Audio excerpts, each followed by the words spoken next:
Donc Novadip, c'est une spin-off, c'est une jeune entreprise qui vient d'être créée tout récemment. En fait, on utilise le terme spin-off parce que c'est une entreprise innovante issue du milieu académique, donc issue de recherche des cliniques universitaires Saint-Luc, pour lequel on a déposé un brevet. Et à ce stade, en fait, on a un produit très prometteur qui pourrait être utilisé dans le cadre de la reconstruction osseuse. Et nous devons créer cette société pour démontrer l'efficacité et l'innocuité du produit au travers d'essais cliniques phase 1, phase 2 et phase 3 avant de commercialiser ce produit. Creos est un produit de thérapie cellulaire innovante qui est obtenu au départ de la graisse du propre patient. On isole cette graisse sous anesthésie locale en salle de consultation. On va en isoler les cellules souches adipeuses que l'on va orienter vers la différenciation osseuse. Alors pourquoi faire?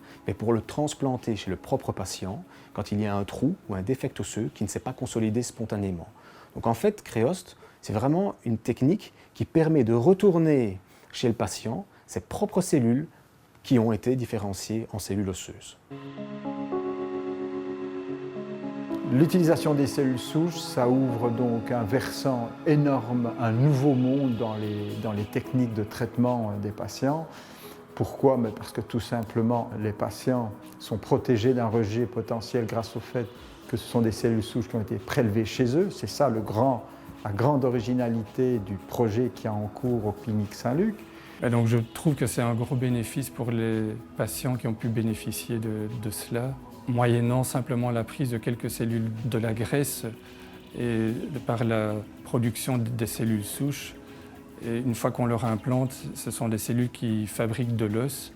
Et donc ça leur évite des opérations par la suite où ça permet de guérir des fractures qui jusque-là n'avaient jamais pu guérir, où ça permet aussi que les allogreffes consolident beaucoup mieux. Creos a été appliqué au sein des cliniques universitaires Saint-Luc sous le format de ce qu'on appelle une exception hospitalière, c'est-à-dire qu'on propose ce type de thérapeutique quand on a essayé toutes les autres et qu'elles ne marchent malheureusement plus. Dans ce cadre-ci, on l'a appliqué pour 8 patients, 8 jeunes enfants qui n'avaient pas de consolidation spontanée, dans le cas d'une pseudarthrose congénitale ou dans le cas d'une exérèse de tumeur. Actuellement, on a un enfant qui ne consolidait pas spontanément après sa fracture, qui vivait de manière continue avec des plaques pour empêcher que son os ne casse. 34 mois plus tard, il a totalement consolidé et il est retourné à une qualité de vie tout à fait normale.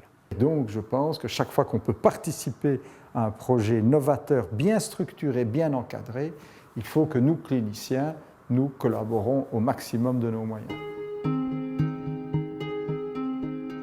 En vue d'offrir cette thérapeutique à un grand nombre de patients qui ont des non-consolidations spontanées de l'os, à ce moment-là, nous avons besoin d'une structure intermédiaire qui va être capable de recevoir cette demande. C'est pour ce faire que Novadip a été créé.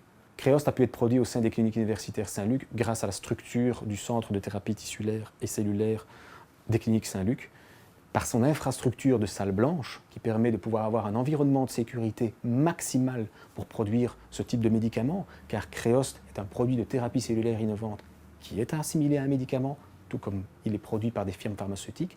Et surtout, on a pu obtenir les accréditations par le système qualité mis en place pour pouvoir produire et avoir cette reconnaissance par l'Agence fédérale des médicaments et produits de la santé belge.